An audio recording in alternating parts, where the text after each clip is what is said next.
में सुबह सुबह झमाझम बारिश हो रही है। तपती गर्मी से दिल्ली वालों को राहत मिली है। आपको बता दें कि दिल्ली एनसीआर में मौसम सुहावना हो चुका है। तो देखिए, मानसून की शुरुआत के साथ बारिश और ऐसे में लगातार प्रचंड गर्मी पूरे देश भर में पड़ रही थी, लेकिन दिल्ली की अगर बात करें तो तापमान 50 के पार पहुंच रहा था। और ऐसे में आज सुबह सुबह झमाझम बारिश हो रही है और इस बारिश से लोगों को राहत मिल रही है। लोगों के चेहरे खिल चुके हैं।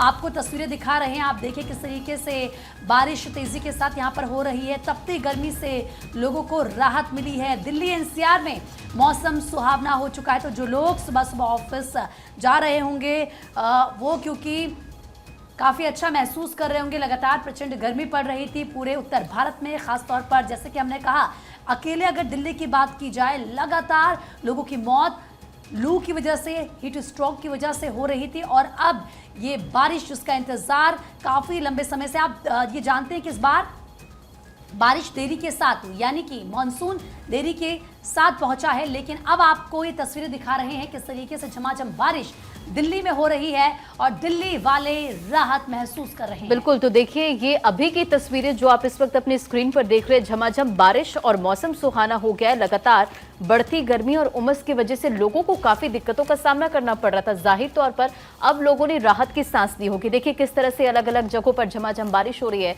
जिसकी एक्सक्लूसिव तस्वीर आप भारत 24 पर देख रहे हैं। तो दिल्ली में झमाझम बारिश, मौसम सुहाना हो गया, गर्मी से लोगों को राहत मिल गई है। अखबारों में भी इसका जिक्र किया गया है कि मानसून दिल्ली एनसीआर से सिर्फ 3 दिन दूर है और मानसून दिल्ली यूपी की दहलीज तक आ गया। हालांकि कई जगहों पर देखिए झमाझम बारिश देखने को मिल रही है। फिलहाल ये तस्वीरें भी आप देख रहे हैं कि किस तरह से दिल्ली के अलग अलग जगहों पर जोरदार बारिश हो रही है और जो भीषण गर्मी, जो उमस थी, उससे लोगों को राहत मिली।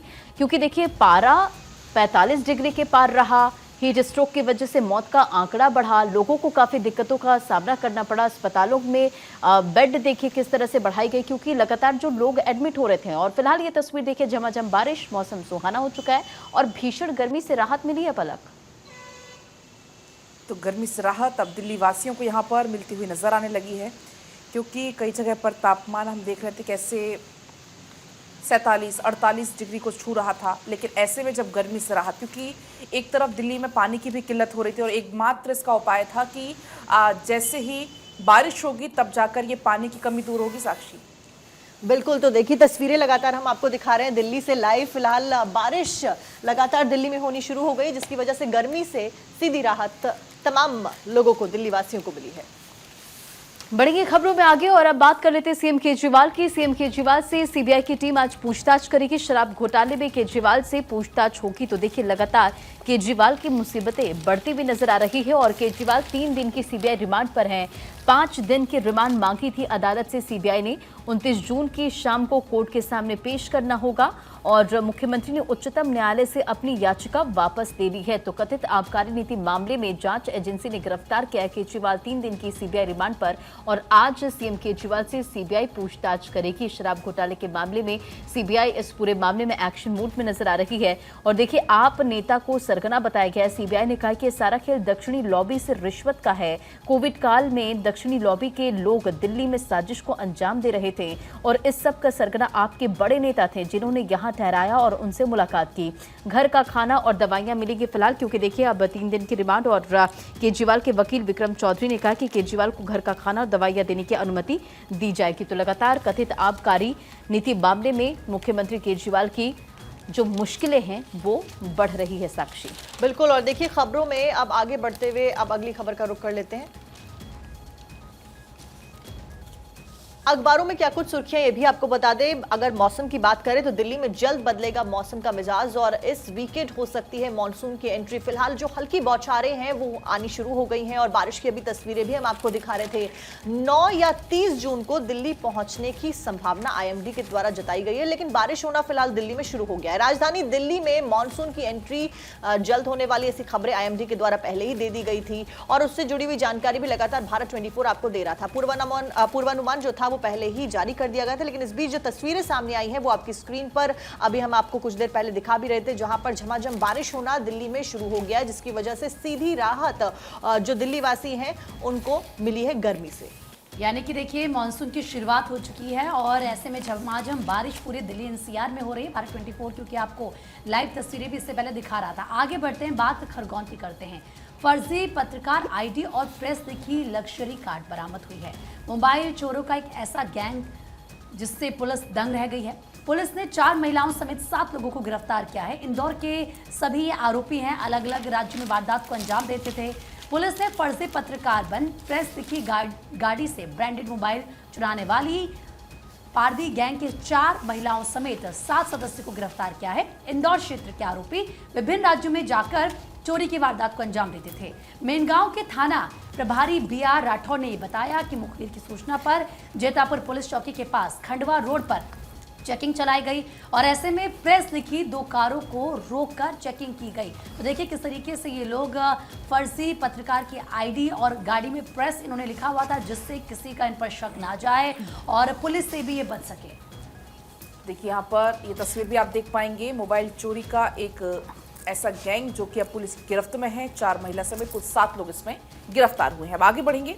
पश्चिमी रेलवे का फैसला, मुंबई और सूरत के उधना स्टेशन से स्पेशल ट्रेनें चलाई जाएंगी। 4 जोड़ी ये ट्रेनें चलाई जाएंगी। पश्चिम रेलवे ये ट्रेनों की सौगात लेकर आ रहा है।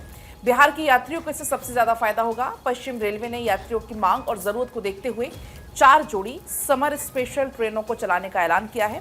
रेलवे की तरफ से इन 4 जोड़ी ट्रेनों का संचालन विभिन्न गंतव्यों के लिए किया जाएगा। पश्चिम रेलवे के मुख्य जनसंपर्क अधिकारी विनीत अभिषेक ने ये बताया कि सभी ट्रेनों के लिए विशेष किराया भी रखा गया है। ट्रेन संख्या 0900909041, 09029 और 09321 ये ट्रेन नंबर है। इनकी बुकिंग 26 जून से सभी काउंटर्स पर होने लग जाएगी। IRCTC की वेबसाइट पर भी ये ट्रेन की बुकिंग की है प्रक्रिया वो शुरू हो जाएगी। तो आपको बता दें ये सूची है श्री माता वैष्णो देवी कटरा, इसके अलावा सुपरफास्ट इसमें शामिल है और ये ट्रेनें कुल 12 फेरे लगाई। तो कुल ऐसी 4 जोड़ी स्पेशल ट्रेनें हैं जिनको चलाने का फैसला किया गया है। खासतौर पर बिहार के यात्रियों को सबसे ज्यादा फायदा इसमें होगा। बढ़ते खबरों में आगे और देखिए नेपाल में मानसून का कोहराम। दरअसल बाढ़ और बारिश और भूस्खलन की वजह से 14 लोगों की मौत की खबर है।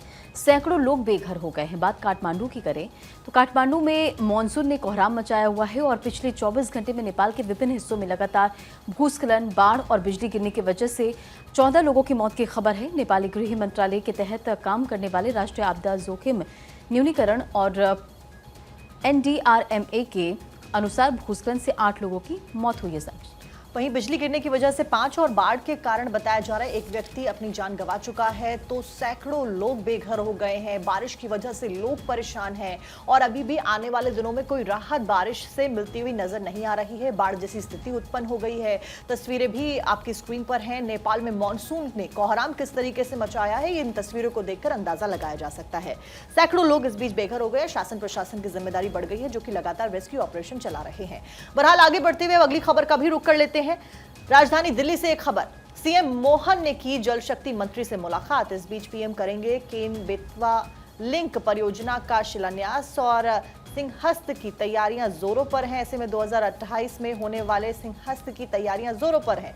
मध्य प्रदेश के धार्मिक नगरी उज्जैन में वर्ष 2028 में होने वाले सिंहस्थ की तैयारियां जोरों पर हैं। राज्य के मुख्यमंत्री डॉक्टर मोहन यादव ने बुधवार को नई दिल्ली में यानी कि कल केंद्रीय जल शक्ति मंत्री CR पाटिल से मुलाकात की और सिंहस्थ के लिए केंद्र से विशेष सहयोग भी मांगा। मुख्यमंत्री डॉक्टर मोहन यादव ने कल दिल्ली में प्रवास पर हैं वो इस वक्त, और इस दौरान उन्होंने जल शक्ति मंत्री CR पाटिल तथा राज्य मंत्री V सोमन्ना और साथ साथ राजभूषण चौधरी के साथ में उनके कार्यालय श्रम शक्ति भवन में भेंट की और काफी प्रोडक्टिव ये मुलाकात रही। चलिए आगे बढ़ते हैं। बात कुछ और अहम खबरों की करेंगे, बात महाराष्ट्र की करेंगे, क्योंकि आज से महाराष्ट्र विधानसभा का मॉनसून सत्र शुरू हो रहा है। कल पेश होगा महाराष्ट्र सरकार का आखिरी बजट। चालू वर्ष 2024-25 का बजट वित्त मंत्री सदन में रखेंगे। वित्त मंत्री अजीत पवार आखिरी बजट पेश करेंगे। मॉनसून सत्र में बजट पर 3 दिनों तक चर्चा होनी है। तो बड़ी खबर आपको बता रहे हैं। देखिए किस तरीके से मॉनसून सत्र में बजट पर 3 दिनों तक चर्चा की जाएगी और ऐसे में महाराष्ट्र विधानसभा का मॉनसून सत्र आज से शुरू हो रहा है। आपको बता दें कि कल पेश होगा महाराष्ट्र सरकार का आखिरी बजट और क्या कुछ इस बजट में होता है खास, ये देखना होगा।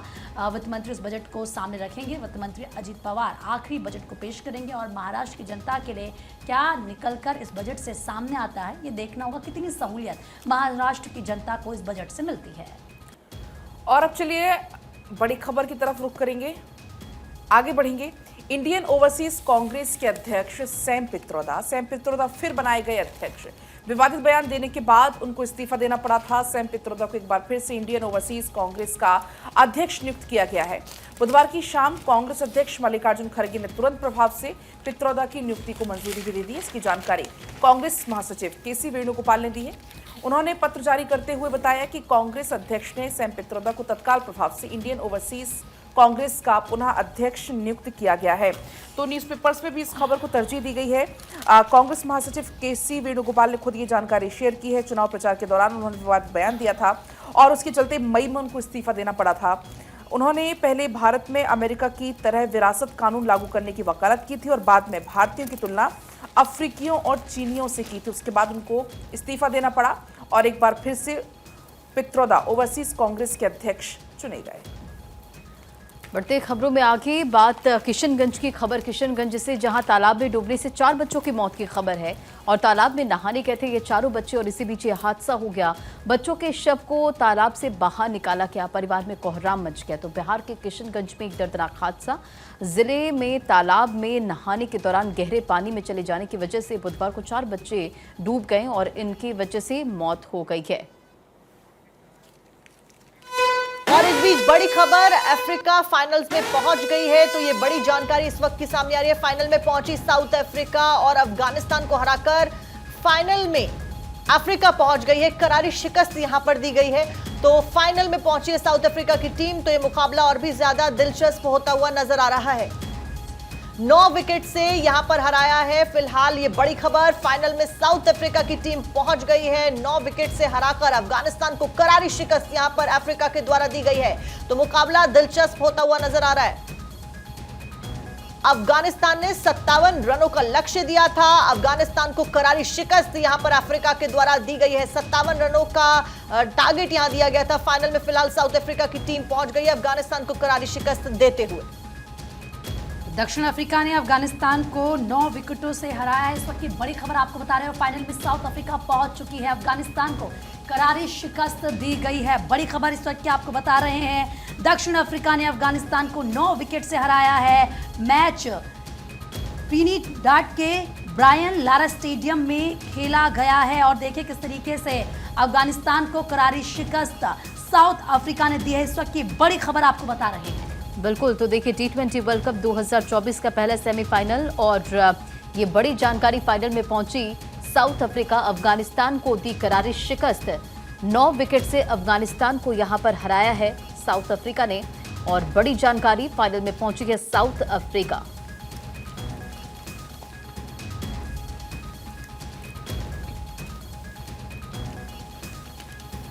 और चलिए आगे बढ़ते हैं। बात कुछ और अहम खबरों की करेंगे। नौसेना को मिला है DRDO का घातक रॉकेट। पलक झपकते ही दुश्मन का करेगा खात्मा। रडार को मात देने में सक्षम है। DRDO ने भारतीय नौसेना को मध्यम दूरी के माइक्रोवेव चैफ रॉकेट सौंप दिया है और इस मध्यम दूरी के चैफ रॉकेट में कुछ खास, यानी यूं कहें कि माइक्रोन व्यास वाले विशेष प्रकार के फाइबर का इस्तेमाल किया गया है। आपको बता दें कि MOCR के पहले चरण के परीक्षणों को भारतीय नौसेना के जहाजों से सफलतापूर्वक पूरा किया गया। रक्षा मंत्री राजनाथ सिंह ने MOCR के सफल विकास पर DRDO और भारतीय नौसेना की तारीफ भी की है। तो बड़ी खबर आपको बता रहे हैं, नौसेना को मिला है DRDO का घातक रॉकेट और पलक झपकते ही देखिए किस तरीके से दुश्मनों का ये खात्मा कर सकता है। रडार को मात देने में ये सक्षम है और ऐसे में बड़ी सफलता यहां पर मिली है नौसेना को। अब DRDO का घातक रॉकेट मिला है। और अब चलिए आगे बढ़ेंगे। एक और बड़ी खबर आपको बताएंगे। Haryana IPS HPS transfer. Haryana में 8 जिले में अधिकारियों के तबादले हुए हैं। SP सहित 50 IPS और HPS अफसरों के तबादले हुए हैं। हरियाणा में लोकसभा चुनाव के नतीजे के बाद प्रदेश सरकार ने यह बड़ा फैसला लिया है और फैसला लेते हुए सरकार ने 23 IPS और 27 HPS के तबादले कर दिए हैं। इसके साथ ही कुरुक्षेत्र, करनाल सहित कुल ऐसे 8 जिले हैं जहां के SP भी बदले गए हैं और इसी तरह करनाल रेंज के IG के साथ साथ झज्जर और सोनीपत में पुलिस कमिश्नर की नियुक्तियां भी कर दी गई हैं। तो बड़े स्तर पर तबादले हुए हैं, ट्रांसफर हुए हैं, जिसमें IAS IPS के भी हुए हैं। हरियाणा में 8 जिलों के अधिकारियों के तबादले हुए हैं, जिसमें SP सहित 50 IPS हैं, एचपीएस जिनके तबादले हुए हैं। हरियाणा के कुल 8 जिलों के अधिकारी बदले गए हैं। इसके साथ ही कुरुक्षेत्र करनाल के भी जो अधिकारी हैं उनमें परिवर्तन लाया गया, उनको ट्रांसफर पोस्टिंग की गई। तो Haryana IPS HPS transfer, SP सहित 50 आईपीएस और एचपीएस अफसरों के तबादले यहां पर किए गए हैं। बढ़ते खबरों में आगे और जेपी नड्डा से एम्स के डायरेक्टर से बातचीत हुई है और एम श्रीनिवास से फोन पर बात की है। जेपी नड्डा ने लाल कृष्ण आडवाणी के स्वास्थ्य के बारे में जानकारी दी है। तो देखिए, भाजपा के वरिष्ठ नेता लाल कृष्ण आडवाणी को बुधवार की देर रात एम्स में एडमिट कराया गया है और सूत्रों ने ये पूरी जानकारी दी है। एक सूत्र ने बताया कि उनकी हालत फिलहाल स्थिर है और उन्हें निगरानी में रखा गया है। पूर्व उप प्रधानमंत्री को एम्स के पुराने निजी वार्ड में एडमिट कराया गया और बताया जा रहा है कि यूरोलॉजी विभाग के चिकित्सक उनका उपचार कर रहे हैं। हालांकि उनकी बीमारी के बारे में तत्काल कोई स्पष्ट जानकारी नहीं आई है। अखबारों में भी इसका जिक्र है। फिलहाल ये बड़ी जानकारी आपको देते चले। आडवाणी के स्वास्थ्य की जानकारी, उनके स्वास्थ्य से जुड़ी जानकारी जो है वो जेपी नड्डा ने ली है। जेपी नड्डा ने एम्स के डायरेक्टर से बातचीत की है और एम श्रीनिवास से फोन पर बातचीत हुई है। जेपी नड्डा ने लालकृष्ण आडवाणी के स्वास्थ्य के बारे में जानकारी ली है। साक्षी, तो देखिए, बीजेपी के वरिष्ठ नेता लालकृष्ण आडवाणी, उनकी तबीयत ठीक नहीं है, जिसके चलते उन्हें एम्स हॉस्पिटल में भर्ती कराया गया। जिसके बाद एम श्रीनिवासन से फोन पर बातचीत हुई है। आडवाणी के स्वास्थ्य के बारे में जानकारी यहां पर जेपी नड्डा के द्वारा ली गई है। जेपी नड्डा ने फोन पर बातचीत की एम्स के डायरेक्टर के साथ में और डायरेक्टर ने एम श्रीनिवास जो है उनके साथ में बातचीत जेपी नड्डा की होती है एम्स के डायरेक्टर के साथ में, जो कि जानकारी देते हैं कि उनके स्वास्थ्य से जुड़ी हुई क्या कुछ अपडेट है। फिलहाल हॉस्पिटल के द्वारा किसी तरीके का हेल्थ बुलेटिन अभी तक लालकृष्ण आडवाणी की हेल्थ को लेकर जारी नहीं किया गया है। हालांकि नजरें बनी हुई हैं लगातार भारत 24 की भी क्या कुछ अपडेट आती है। फिलहाल जो जानकारी मिली है उसके अनुसार जेपी नड्डा की एम्स के डायरेक्टर के साथ में मोबाइल पे बातचीत हुई है। फोन पर बातचीत में डायरेक्टर ने लालकृष्ण आडवाणी के स्वास्थ्य के बारे में तमाम जो जानकारियां हैं, अपडेट हैं, वो जेपी नड्डा को दिया है। देखिए, देश के पूर्व उप प्रधानमंत्री लालकृष्ण आडवाणी को बुधवार को दिल्ली के एम्स में एडमिट कराया गया और अस्पताल के सूत्रों ने बताया कि लालकृष्ण आडवाणी को देर रात अस्पताल में एडमिट कराया गया और वो प्राइवेट वार्ड में भर्ती हैं। एम्स के यूरोलॉजी विभाग के प्रोफेसर डॉक्टर अमलेश सेठ उनका इलाज कर रहे हैं। फिलहाल उनकी जो स्थिति है वो स्थिर बनी हुई है। अगली खबर का रुख करते हैं। एनआईए ने गोल्डी बराड़ पर इनाम की घोषणा कर दी है। बराड़ के साथी पर भी 10-10 लाख के इनाम की घोषणा कर दी गई है। व्यवसायी के घर पर जबरन वसूली और गोलीबारी के पूरा मामला है ये, जिसमें चंडीगढ़ में एनआईए की टीम ने व्यवसायी के घर पर जबरन वसूली और गोलीबारी के मामले में वंचित आतंकवादी गोल्डी बराड़ और उसके एक और सहयोगी पर अब 10-10 लाख रुपए के इनाम की घोषणा कर दी है। उसके साथ ही जानकारी देने वाले की पहचान को गुप्त रखा जाएगा, ये भी कह दिया गया है। दोनों आरोपी इस साल 8 मार्च को जबरन वसूली के तहत एक व्यवसायी के घर पर गोलीबारी करने के आरोप में वांछित हैं, जिनको पकड़ने के लिए पुलिस और तमाम एजेंसियां कोशिश कर रही हैं। ऐसे में एनआईए के पास ये पूरा मामला है। अब नेशनल इन्वेस्टिगेशन एजेंसी ने इनाम की घोषणा कर दी और ये भी कह दिया है कि जो भी आतंकियों के बारे में बताएगा, इनको जो इनाम है वो दिया जाएगा। 10-10 लाख रुपए का इनाम घोषित कर दिया गया। तो एनआईए ने गोल्डी बराड़ पर इनाम की घोषणा की है। एनआईए की तरफ से गोल्डी बराड़ पर शिकंजा कसने की पूरी तैयारी हो चुकी है। चलिए आगे बढ़ते हैं, बात कुछ और अहम खबरों की करेंगे। एआरओ सिपाही भर्ती पेपर लीक केस, जिसमें मास्टरमाइंड के शाही ठाठ हैं। ऐसा हम क्यों कह रहे हैं आपको बताते हैं। अपनी शादी में 50 लाख खर्च किए इसने। लखनऊ नोएडा में करोड़ों के फ्लैट्स हैं। इसके अलावा राजीव नयन मिश्रा, ये वो नाम है जिसने 50 लाख से ज्यादा युवाओं का सपना तोड़ दिया, चकनाचूर कर दिया, यूपी सरकार के नाक में दम कर दिया। इस मामले में एसटीएफ यूपी से लेकर मध्य प्रदेश में गिरफ्तारी कर रही है। राजीव एआरओ और यूपी पुलिस सिपाही भर्ती परीक्षा लीक का मास्टरमाइंड है। लेकिन देखिए किस तरीके से ठाट वो करता है, जरा आप समझिए। फ्लैट्स उसके कई हैं, इसके अलावा शादी में 50 लाख खर्च किए गए हैं, करोड़ों के इसके फ्लैट्स हैं लखनऊ और नोएडा में। और अभी तक जो इसका ये कह लीजिए कि धंधा रहा है वो यही रहा है कि उसने पेपर लीक करवाया है, ठगी की है, लोगों को बेवकूफ़ बनाया है और जो परीक्षार्थी, जो स्टूडेंट्स सालों साल तैयारी करते हैं एग्जाम करने की, उनके सपने को चकनाचूर कर दिया।